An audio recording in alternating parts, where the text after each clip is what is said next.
స్థలాలు కాకుండా స్థలాలు కబ్జా చేస్తే ఏదో చుట్టుపక్కల మాది కొట్టుకుంటున్నారు కదా. కడప నగరంలో ఉన్న కాలువని కబ్జా అయ్యేది బయట చూస్తాను.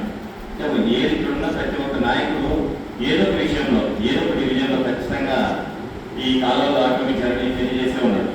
కనుక రాబోయే రోజులు ఖచ్చితంగా వీటన్నిటి విషయంలో నాకు తెలిసి కరపత్రం సరిపోదేమో, బుక్లెట్ వేయాల్సిన పరిస్థితి వస్తుంది చూస్తే.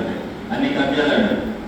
ఉదాహరణకు అన్న ఇక్కడ శివానందపురంలో గౌతమ్ బుద్ధ టౌన్షిప్ ఏర్పడినప్పుడే దానికి ఇంకా కాలంకు ఒక ఎకరా 2 ఎకరాల స్థలం ఉంది.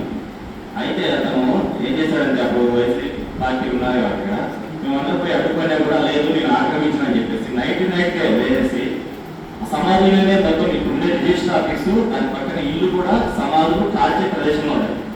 అది మామూలుగా ఇరిగేషన్ డిపార్ట్మెంట్ అయినా వాళ్ళు మేనేజ్ చేసుకొని దాన్ని కట్టేశాడు. దాన్ని మేము ఏమని పోయి అడిగితే లేదు అది పొరపాటు జరిగింది రేపు ఉదయంగా మార్చేస్తాను ఆ మాత్రంలో రేట్లు మళ్ళీ ప్రజలే పడ్డారు. అప్పుడు మేము చనిపోయితే శవాన్ని తీసుకోకపోతే డిప్యూటీ సీఎం గారు మినిమం 100 మంది పంపించారు పోలీసులు. శవాన్ని అక్కడ కూర్చోకూడదు, ఇక్కడ కూర్చోడం లేదు అనేసి. అంటే శ్మశానాన్ని కూడా ఆక్రమించారు.